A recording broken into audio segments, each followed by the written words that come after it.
இந்த ஒரு பயணம் எப்படி தொடங்குச்சு அப்படின்னா, அன்னைக்கு மதியானம் 2 மணி இருக்கும். நான் தோட்டத்தில மாட்டுக்கெல்லாம் புல்லெல்லாம் அறுத்து போட்டு மொளகா பறிக்கிட்டு இருந்தேன். என் ஃப்ரெண்டு எனக்கு கால் பண்ணி, "திருச்சியில ஒரு வேலைடா, கூட வாடா" அப்படின்னு கூப்பிட்டான். சரி அப்படின்னு நானும் சேர்ந்து கிளம்புனேன். ஒரு வழியா அன்னைக்கு திருச்சி பஸ் ஸ்டாண்டுக்கு வந்தோம். இவன் தாங்க என் ஃப்ரெண்டு. இவனுக்கு இன்ஸ்டாகிராம் செலிபிரிட்டின்னு நெனப்போ என்னவோ, பஸ் ஸ்டாண்டு, ரயில்வே ஸ்டேஷன்னு விட்டா பப்ளிக் பாத்ரூம்லேயும் ஃபோட்டோ எடுக்க சொல்லியான் போல. அதுலேயும் எனக்கு வேறு ஃபோட்டோ எடுத்து தரேன்னு வேறு ஒரு ஃபோட்டோ எடுத்து கொடுத்துட்டாங்க. ஏன்டா? ஏன் நான் கேட்டேனா?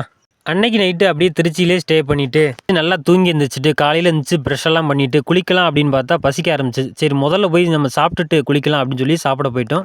நானும் அவனும் சாப்பிட்டுட்டு அவன் வந்தவருக்கு பார்க்க கிளம்பிட்டான். நான் ரொம்ப நாள் ஆசை, இவ்வளோ தூரம் வந்தாச்சு, தஞ்சை பெரிய கோயிலில் பார்த்துடலாம் அப்படின்னு சொல்லி குளிச்சு கிளம்பி நானும் தஞ்சாவூர் பஸ் ஏறி கிளம்பிட்டேன். என்னுடைய ஒரு தனிமையான பயணமும் இங்கே தான் தொடங்க போகுது அப்படின்னு எனக்கு தெரியலை.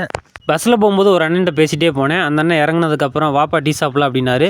எங்கள் ஊருக்கு வந்திருக்கேன், நான் தான்ப்பா பே பண்ணுவேன் அப்படின்னு சொல்லி காசு வேறு அவர் தான் கொடுத்தாரு. ஒரு வழியாக ராஜராஜ சோழனால் கிபி 1010 கட்டப்பட்ட தஞ்சை பெரிய கோயிலுக்கு நானும் வந்துட்டேன்.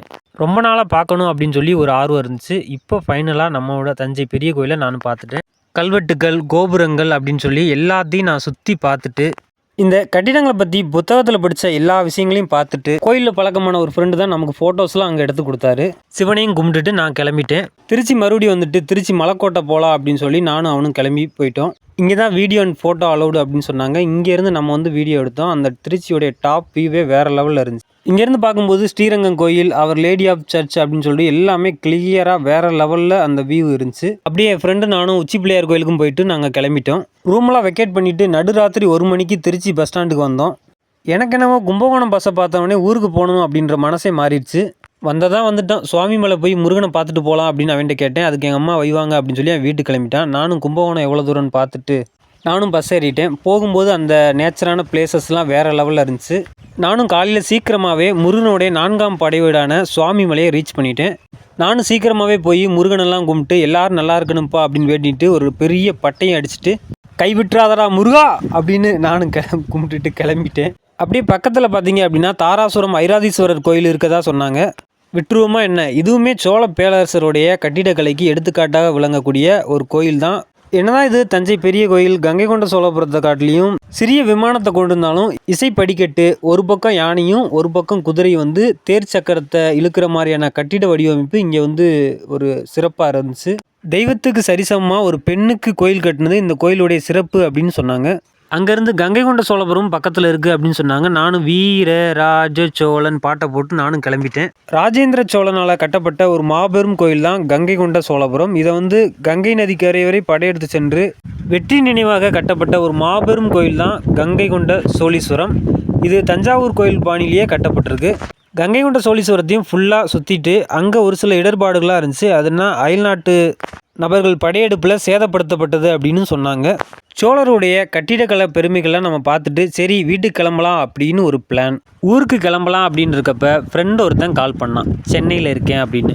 நீ எங்கடா இருக்க அப்படின்னு கேட்டான். நான் கும்பகோணத்தில் இருக்கேன் அப்படின்னு சொல்லிட்டு சரி அவனையும் ஒரு பார்வை பார்த்துட்டு போயிடலாம் அப்படின்னு சொல்லி தாம்பரத்துக்கு ட்ரெயின் ஏறிட்டேன். கும்பகோணத்துலேருந்து போய் அவனையும் பார்த்துட்டு அப்படியே வந்து சரி வண்டலூர் ஜூக்கு போகலாம் அப்படின்னு சொல்லிட்டு நானும் அவனும் வண்டலூர் ஜூக்கு கிளம்பிட்டோம். வண்டலூர் ஜூக்கு போயிட்டு புலி, சிங்கம், மானுன்னு நிறைய பறவைகளையும் பார்த்துட்டு அன்னைக்கான பொழுதை ஓட்டி விட்டு நானும் கிளம்பிட்டேன்.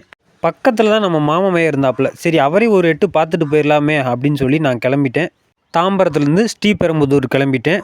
அங்கேயே ஸ்டே பண்ணிவிட்டு சரி மறுநாள் பார்த்தீங்க அப்படின்னா காஞ்சி கைலாசநாதர் கோயிலுக்கு போகலாம் அப்படின்னு சொல்லி அங்கேயும் கிளம்பிட்டேன். காஞ்சி கைலாசநாதர் கோயில் 8ஆம் நூற்றாண்டில் ராஜசிம்மன் என்று அழைக்கப்பட்ட 2ஆம் நரசிம்மவர்ம பல்லவனால் கட்டப்பட்ட ஒரு மாபெரும் கோயில் தான் காஞ்சி கைலாசநாதர் கோயில். இது பல்லவர்களுடைய ஒரு கட்டிடக்கலைக்கு ஒரு மாபெரும் எடுத்துக்காட்டு தான் காஞ்சி கைலாசநாதர் கோயில்.